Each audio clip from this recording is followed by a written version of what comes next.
الحمد لله رب العالمين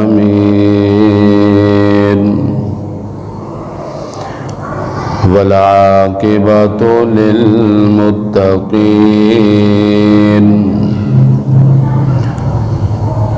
والصلاة والسلام على سيد الأنبياء والمرسلين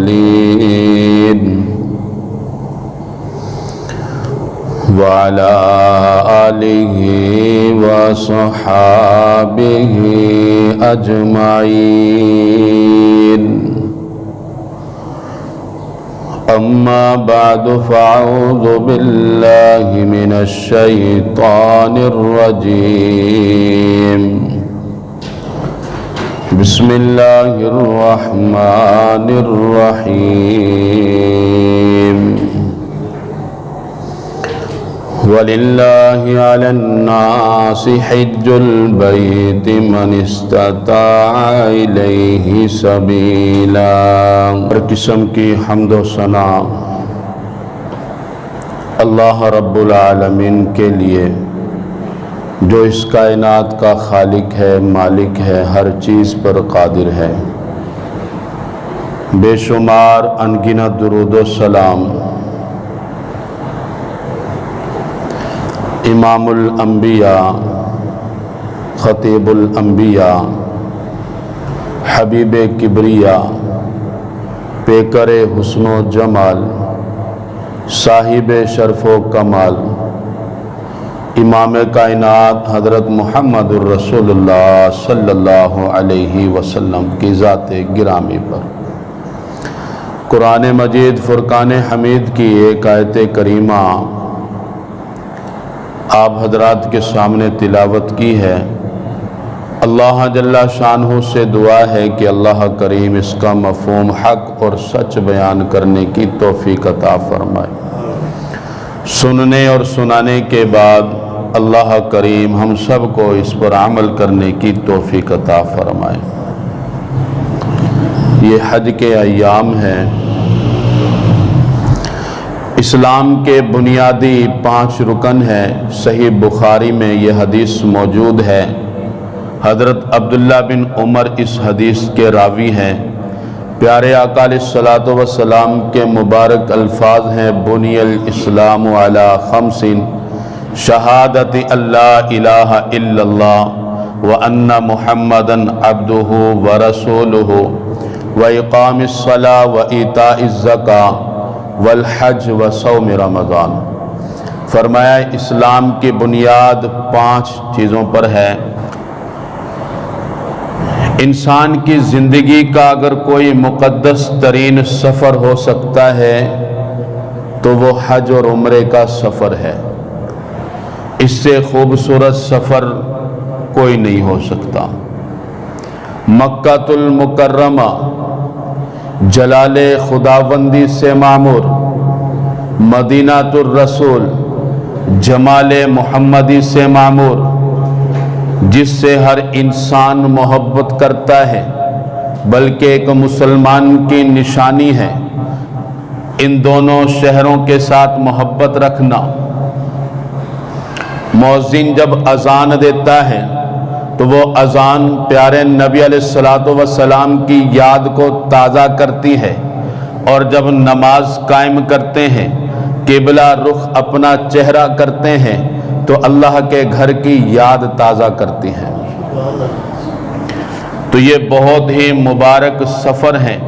اللہ کے ہاں دعا کریں کہ مولا اپنے کسی بھی مسلمان مرد و عورت کو اپنے اس مبارک گھر کی زیارت سے محروم نہ فرما۔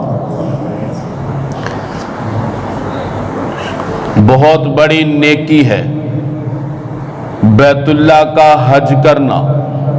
صحیح بخاری میں یہ حدیث موجود ہے۔ حضرت ابو ہریرہ رضی اللہ تعالیٰ عنہ اس حدیث کے راوی ہیں۔ اللہ کے نبی صلی اللہ علیہ وسلم سے پوچھا گیا، سئل النبی صلی اللہ علیہ وسلم ای الاعمال افضل، اللہ کے نبی بتا دیجئے کون سا عمل سب سے زیادہ افضل ہے؟ قال ایمان باللہ ورسولہ، پیارے نبی علیہ الصلوۃ والسلام نے ارشاد فرمایا اللہ پر ایمان لانا اور اس کے رسول پر ایمان لانا۔ قیل ثم ماذا، فرمایا گیا اس کے بعد کون سا عمل افضل ہے؟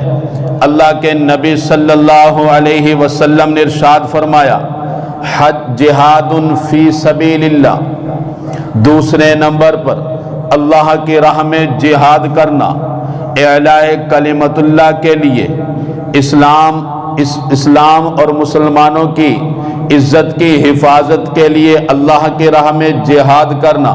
پیارے نبی علیہ الصلوۃ والسلام نے ارشاد فرمایا یہ افضل عمل ہے۔ قیل ثم ماذا، پھر فرمایا اللہ کے نبی اور کون سا عمل افضل ہے؟ قال حج مبرور، حج مبرور، مقبول حج۔ حج مبرور کس حج کو کہا جاتا ہے؟ حج مبرور اس حج کو کہا جاتا ہے جس کے دوران کوئی گناہ نہ کیا ہو۔ حج مبرور اس حج کو کہا جاتا ہے حج کر لینے کے بعد آدمی گناہوں کو چھوڑ دے اور نیکی کی تڑپ اس میں پیدا ہو جائے۔ حج مبرور اس حج کو کہا جاتا ہے جس میں گناہوں سے نفرت پیدا ہو جائے، نیکیوں کا شوق پیدا ہو جائے۔ حج مبرور اس حج کو کہا جاتا ہے حج کرنے سے پہلے آدمی بے ایمان تھا، دھوکے باز تھا، فراڈی تھا، جھوٹا تھا، لیکن جب حج کر لیا اب وہ بندہ ایمانت دار بن گیا، نمازی بن گیا، اب وہ سچ بولنے والا بن گیا۔ اس حج کو حج مبرور کہا جاتا ہے۔ بخاری اور مسلم میں یہ حدیث پاک موجود ہے۔ اس حدیث کے بھی راوی سیدنا امام ابو ہریرہ رضی اللہ تعالیٰ عنہ ہے۔ اللہ کے نبی صلی اللہ علیہ وسلم کے مبارک ارشاد کو نقل کرتے ہیں، فرمایا العمرۃ الی العمرۃ کفارۃ لما بینہما، ایک عمرہ دوسرے عمرہ تک اس کے درمیانی جتنے وقت میں گناہ ہوئے ہیں اللہ پاک ان سب کو معاف فرما دیتے ہیں۔ فرمایا والحج المبرور، حج مبرور لیس لہ جزاء الا الجنہ، حج مبرور کا بدلہ صرف اور صرف جنت ہے۔ جس کا حج اللہ کے حضور قبول ہو گیا اس کو حج مبرور کہا جاتا ہے، تو اس کا بدلہ صرف اور صرف کیا ہے؟ جنت ہے۔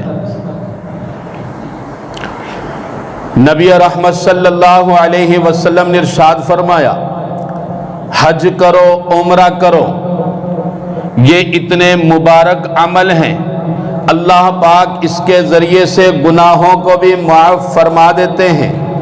اللہ پاک اس کے ذریعے سے بندے کے فقر کو بھی ختم فرما دیتے ہیں۔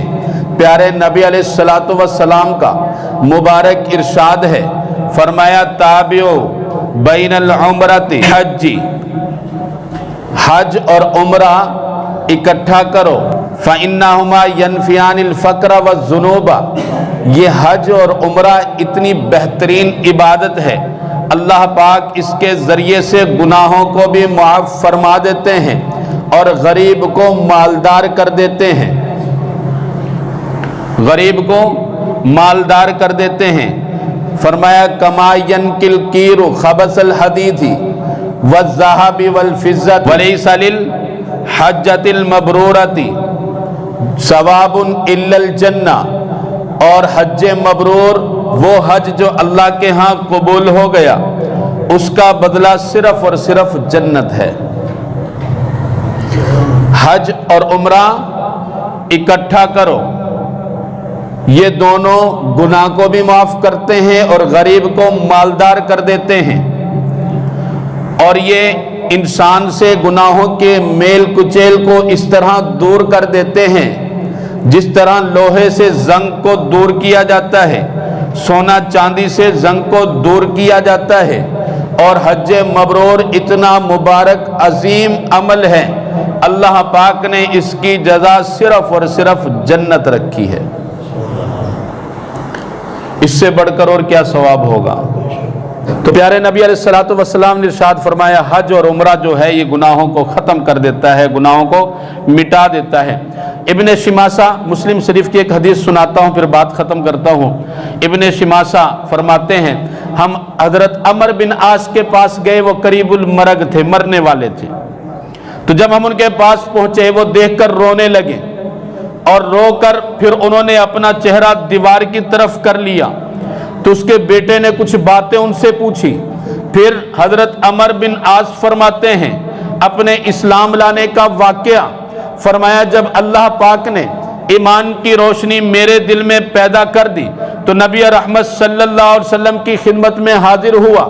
پیارے آقا علیہ الصلوۃ والسلام سے ارشاد فرمایا حضور آپ اپنا ہاتھ پھیلائیے، میں آپ کے ہاتھ پر بیعت کرنا چاہتا ہوں۔ نبی رحمت صلی اللہ علیہ وسلم نے اپنا دایاں ہاتھ آگے کیا اور حضرت عمر بن عاص نے آپ کے ہاتھ پر بیعت کر لی، پھر اچانک اپنا ہاتھ کھینچ لیا۔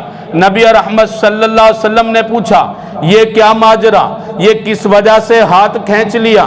حضرت عمر بن عاص کہتے ہیں حضور میری شرط ہے۔ فرمایا شرط کیا ہے؟ فرمایا میری شرط یہ ہے اللہ پاک مجھے معاف فرما دے اور میرے لیے بخشش کے فیصلے فرما دے، ایسا کوئی عمل بتا دیجئے۔ نبی رحمت صلی اللہ علیہ وسلم نے ارشاد فرمایا اما علمت ان الاسلام یہدم ما کان قبلہ وان الہجرۃ تہدم ما کان قبلہا وان الحج یہدم ما کان قبلہ۔ نبی رحمت صلی اللہ علیہ وسلم نے ارشاد فرمایا جب تو مسلمان ہوا اللہ پاک نے اسی وقت تیرے گناہوں کو معاف کر دیا، پھر جب تو نے ہجرت کر لی اللہ پاک نے ہجرت کی برکت سے پھر تیرے گناہوں کو معاف کر دیا، پھر فرمایا جب تو نے حج کیا اللہ پاک حج کی برکت سے تمام گناہوں کو معاف فرما دیتے ہیں۔ جب گناہ معاف ہو گئے تو بندے کی بخشش ہو گئی۔ ابن ماجہ میں حضرت عبداللہ بن عمر فرماتے ہیں پیارے نبی علیہ الصلوۃ والسلام نے ارشاد فرمایا الغازی فی سبیل اللہ والحاج والمعتمر وفد اللہ، اللہ کے راہ میں جہاد کرنے والا، حج کرنے والا، عمرہ کرنے والا یہ اللہ کے مہمان ہیں، اللہ کے مہمان ہیں۔ اللہ پاک کی ذات سے بڑی کوئی ذات نہیں ہے۔ ہمارے علاقے کا ایم این اے، ایم پی اے یا کوئی بڑا وڈیرا ہماری دعوت کر دے، ہم اس کے مہمان بن جائیں تو دل کے اندر کتنی خوشی ہوتی ہے۔ اپنے دوستوں کو بھی بتاتے ہیں، ان کے نہ پوچھنے پر بھی بتاتے ہیں آج ہم فلاں کے مہمان بنے، آج ہم نے فلاں کے ہاں کھانا کھایا۔ وہ کہتا ہے جی بڑی خوشی کی بات ہے، اتنے بڑے آدمی کا مہمان بنا کہ میری تو وہاں تک سوچ بھی نہیں جا سکتی، میرے خواب و خیال میں یہ بات بھی نہیں آ سکتی۔ تو اس کو کتنا اعزاز سمجھتا ہے۔ دنیا دار کے ہاں کسی وڈیرے کا مہمان بن جائے تو اللہ پاک کی ذات سے بڑی کوئی ذات نہیں ہے۔ خوش قسمت ہیں وہ حاجی، خوش قسمت ہیں وہ لوگ جو عمرہ کرنے والے ہیں اور اللہ کے مہمان بن جاتے ہیں۔ پھر اللہ پاک خود فرماتے ہیں دعاہم فاجابوہ، یہ خود نہیں آئے، میں نے ان کو بلایا ہے، میں نے ان کو بلایا ہے، میں نے ان کو اپنا مہمان بنایا ہے۔ اس کے ساتھ ساتھ پیارے نبی علیہ الصلوۃ والسلام نے جہاں اس کے فضائل کو بیان فرمایا وہیں پر اس کی سخت وعید بھی بیان فرمائی۔ سخت وعید، جو بندہ مال و ثروت والا ہے، استطاعت والا ہے، پراپرٹی اس کے پاس موجود ہے، بینک بیلنس کافی مقدار میں موجود ہے، بینکوں میں لوگوں کے پیسے پڑے ہوئے ہیں، کوئی پرواہ نہیں ہے، تو پیارے نبی علیہ الصلوۃ والسلام نے ارشاد فرمایا ترمذی شریف میں یہ حدیث پاک موجود ہے، اور اس حدیث کے راوی داماد نبی حیدر کرار شیر خدا سیدنا علی المرتضی رضی اللہ تعالیٰ عنہ اس حدیث کے راوی ہیں۔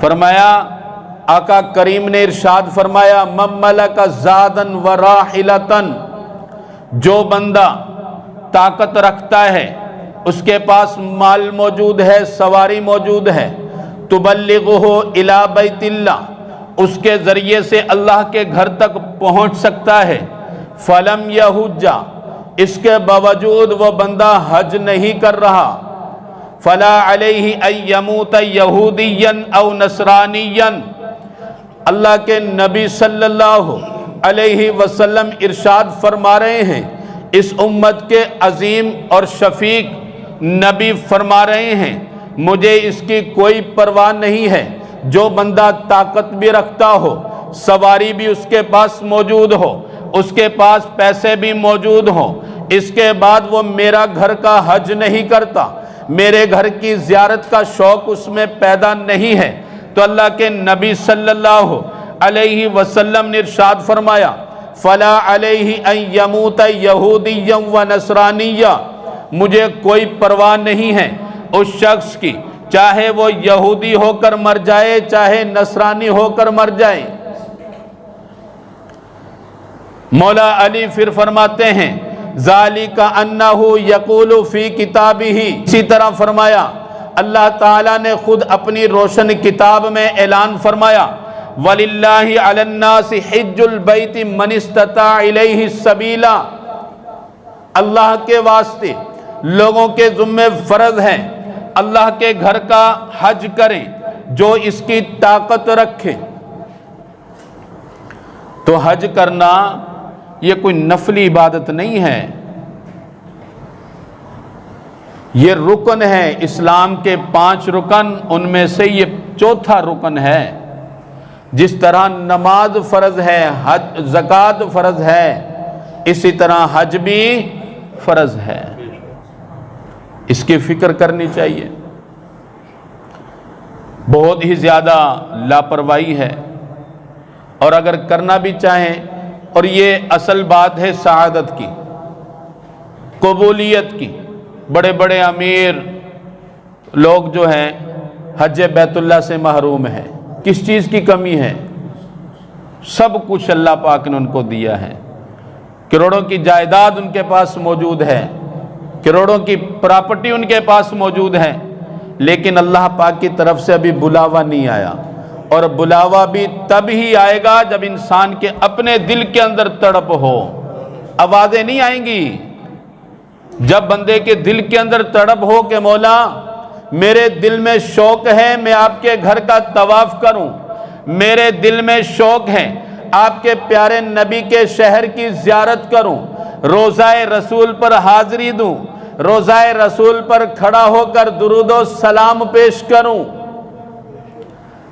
جب اس چاہت کا، محبت کا اظہار کرے گا تو پھر اللہ پاک کی طرف سے بلاوا آ جائے گا، قبولیت ہو جائے گی۔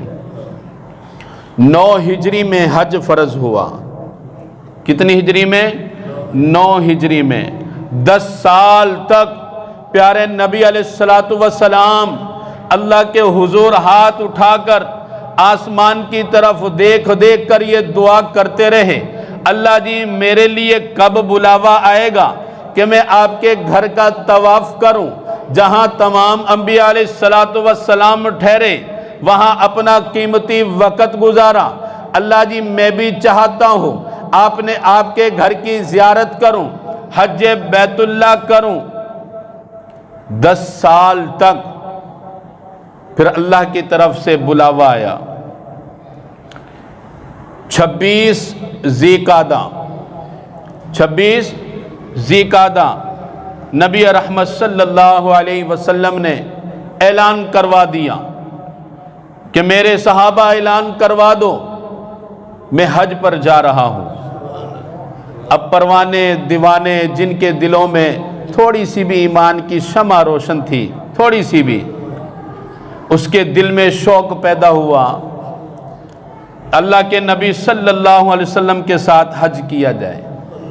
26 ذی قعدہ کو آپ حج کے سفر کے لیے نکلے۔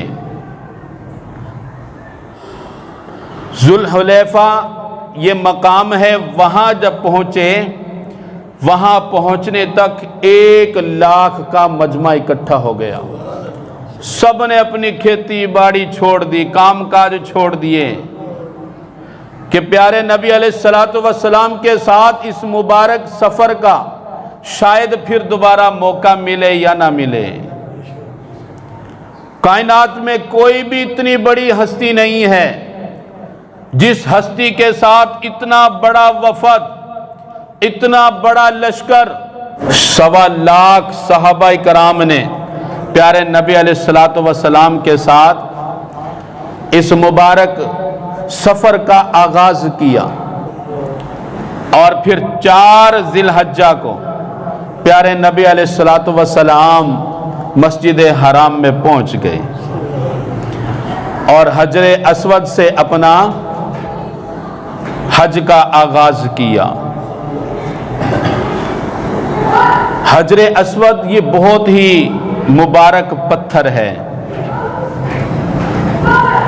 پیارے نبی علیہ السلام نے ارشاد فرمایا، حضرت عبداللہ بن عباس اس حدیث کے راوی ہیں، ترمذی شریف میں یہ حدیث پاک موجود ہے، فرمایا نزل الحجر الاسود من الجنہ، یہ حجر اسود جو ہے یہ کوئی عام پتھر نہیں ہے، یہ وہ پتھر ہے جس کو اللہ پاک نے جنت سے زمین پر اتارا ہے، اور جب اتارا اس وقت اس کی کیا حالت تھی؟ فرمایا وَهُوَ أَشَدُّ بَيَاضٌ مِّنَ اللَّبَنِ، یہ پتھر دودھ سے زیادہ سفید تھا۔ دودھ سے زیادہ سفید کوئی چیز ہے ہی نہیں، دودھ سے زیادہ کوئی سفید ہے ہی نہیں، تو یہ پتھر جنت کا پتھر دودھ سے زیادہ سفید، فَسَوَّدَتْهُ خَطَايَا بَنِي آدم، بنی آدم حضرت آدم علیہ السلام کی اولاد کے گناہوں کو جذب کر کر اس نے اپنے آپ کو کالا کر دیا۔ تو آج یہ پتھر جو کالا ہے یہ میرے اور آپ کے گناہوں کو جذب کرنے کی وجہ سے یہ رنگت تبدیل ہوئی ہے۔ اما عائشہ صدیقہ رضی اللہ تعالیٰ عنہ فرماتی ہیں، اشہدوا ھذا الحجر خیرا، اس حجر اسود کو اپنے عمل خیر کا گواہ بنا لو، فَإِنَّهُ يَوْمَ الْقِيَامَةِ شَافِعٌ يَشْفَعُ، یہ حجر اسود قیامت کے دن گواہی دے گا، لَهُ لِسَانٌ وَشَفَتَانِ، اس کی ایک زبان ہوگی، 2 ہونٹ ہوں گے، ان کے ذریعے سے یہ بول کر گواہی دے گا۔ انسان گواہی دے یہ کوئی کمال نہیں ہے، ایک پتھر گواہی دے یہ کمال ہے۔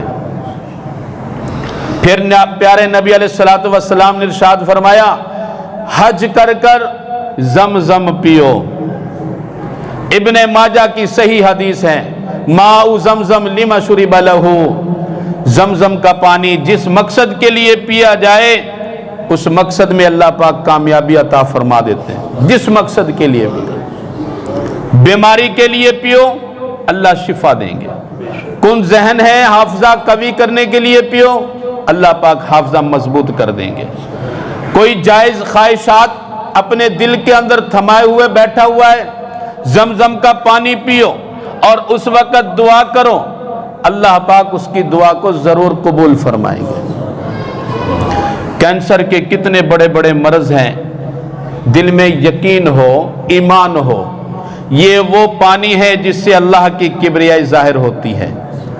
دنیا کے کتنے بڑے سائنسدان، سائنٹسٹ جتنے بھی ہیں، سب نے ریسرچ کیا ہے، یہ پانی اتنا عظیم ہے، اس میں ذرہ برابر بھی جراثیم نہیں ہے۔